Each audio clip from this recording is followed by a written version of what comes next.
I have one final short story to read from my Edgar Allan Poe collection tonight. It's another favorite, The Telltale Heart.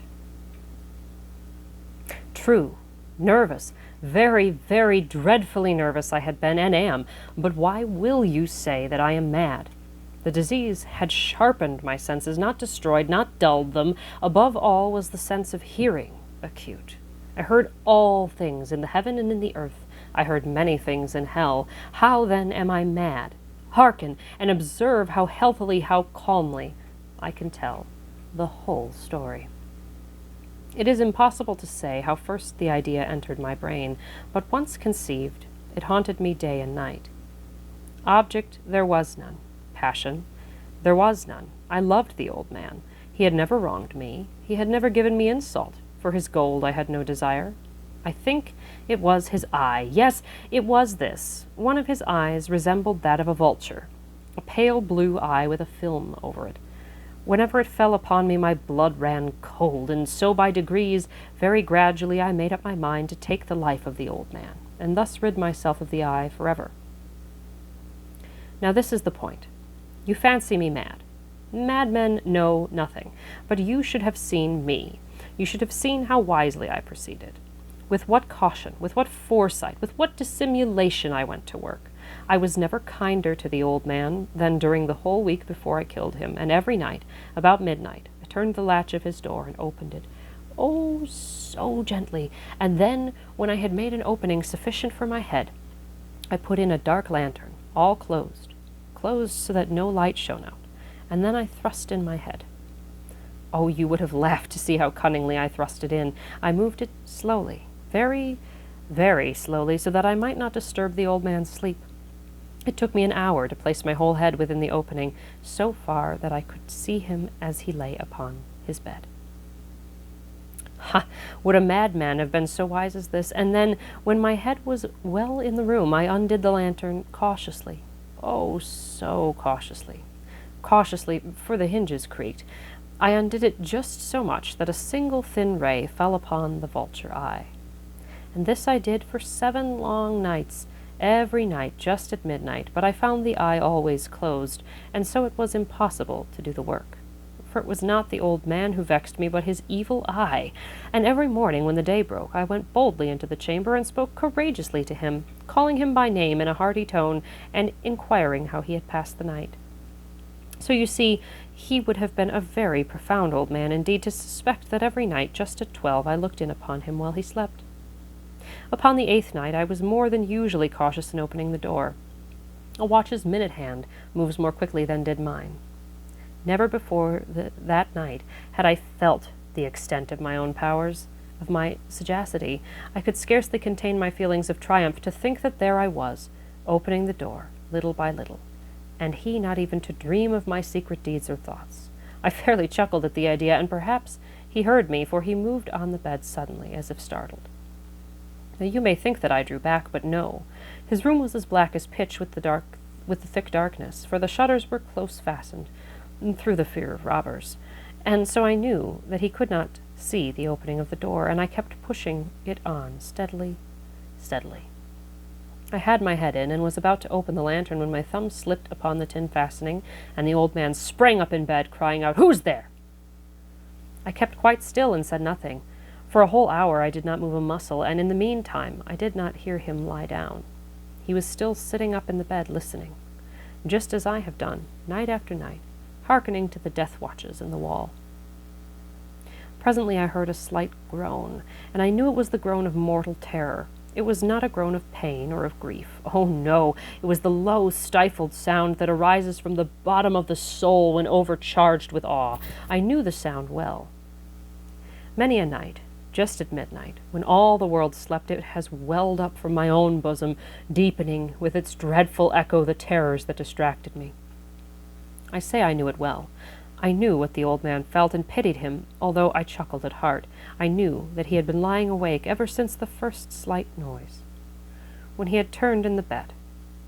His fears had been ever since growing upon him. He'd been trying to fancy them causeless, but could not.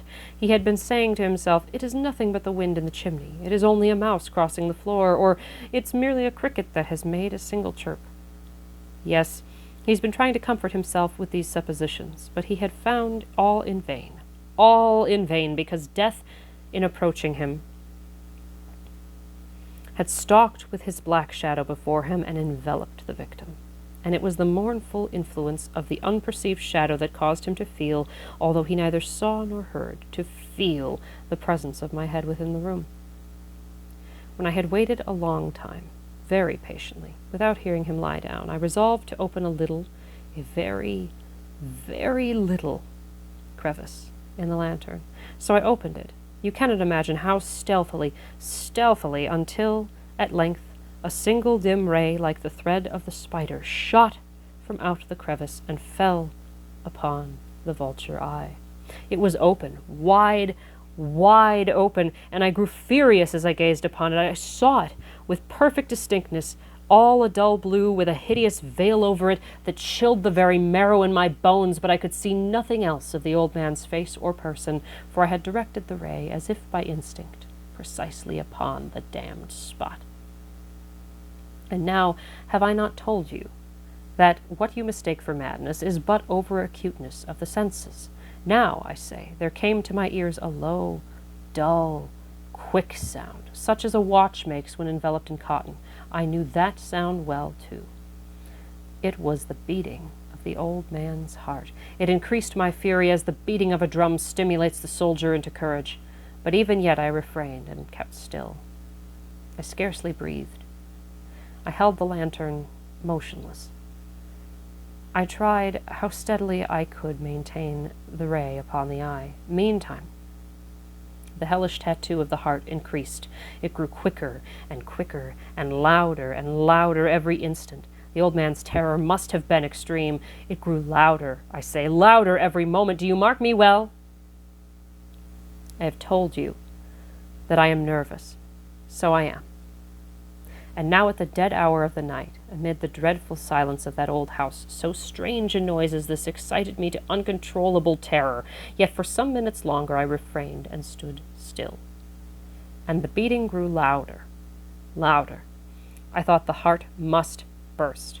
And now a new anxiety seized me. The sound would be heard by a neighbor. The old man's hour had come. With a loud yell, I threw open the lantern and leaped into the room. He shrieked once only. In an instant I dragged him to the floor and pulled the heavy bed over him. I then smiled gaily to find the deed so far done, but for many minutes the heart beat on with a muffled sound. This, however, did not vex me. It would not be heard through the wall. At length it ceased. The old man was dead. I removed the bed and examined the corpse. Yes, he was gone, stone dead. I placed my hand upon the heart and held it there many minutes. There was no pulsation. He was stone dead. His eye would trouble me no more. If you still think me mad, you will think so no longer when I describe the wise precautions I took for the concealment of the body. The night waned, and I worked hastily, but in silence. First of all, I dismembered the corpse. I cut off the head and the arms and the legs. I then took up 3 planks from the flooring of the chamber and deposited all between the scantlings. I then replaced the boards so cleverly, so cunningly, that no human eye, not even his, could have detected anything wrong. There was nothing to wash out, no stain of any kind, no blood spot whatever. I had been too wary for that. A tub caught all. Then, when I made an end of these labors, it was 4 o'clock, still dark as midnight. As the bell sounded the hour, there came a knocking at the street door. I went down to open it with a light heart, for what had I now to fear? There entered 3 men, who introduced themselves with perfect suavity as officers of the police. A shriek had been heard by a neighbor during the night. Suspicion of foul play had been aroused. Information had been lodged at the police office, and they, the officers, had been deputed to search the premises. I smiled, for what had I to fear? I bade the gentleman welcome. The shriek, I said, was my own in a dream. The old man, I mentioned, was absent in the country. I took my visitors all over the house. I bade them search well. I led them at length to his chamber. I showed them his treasures, secure and undisturbed. In the enthusiasm of my confidence, I brought chairs into the room and desired them here to rest from their fatigues, while I myself, in the wild audacity of my perfect triumph, placed my own seat upon the very spot beneath which reposed the corpse of the victim. The officers were satisfied. My manner had convinced them. I was singularly at ease. They sat, and while I answered cheerily, they chatted of familiar things, but ere long I felt myself getting pale and wished them gone. My head ached, and I fancied a ringing in my ears, but still they sat and still chatted. The ringing became more distinct. It continued, and became more distinct. I talked more freely to get rid of the feeling, but it continued and gained definiteness until at length I found that the noise was not within my ears. No doubt I grew now very pale, but I talked more fluently and with a heightened voice. Yet the sound increased, and what could I do? It was a low, dull, quick sound, much such a sound as a watch makes when enveloped in cotton. I gasped for breath, and yet the officers heard it not. I talked more quickly, more vehemently, but the noise steadily increased. I arose and argued about trifles in a high key and with violent gesticulations, but the noise steadily increased. Why would they not be gone? I paced the floor to and fro with heavy strides, as if excited to fury by the observations of the men, but the noise steadily increased. Oh God, what could I do? I foamed, I raved, I swore. I swung the chair upon which I had been sitting and grated it upon the floorboards, but the noise arose over all and continually increased. It grew louder, louder, louder, and still the men chatted pleasantly and smiled. Was it possible they heard not? Almighty God, no, no! They heard, they suspected, they knew! They were making a mockery of my horror. This I thought, and this I think. But anything was better than this agony. Anything was more tolerable than this derision. I could bear those hypocritical smiles no longer. I felt that I must scream or die, and now again, hark! Louder, louder, louder! Villains, I shrieked. Dissemble no more, I admit the deed. Tear up the planks, here, here! It is the beating of his hideous heart.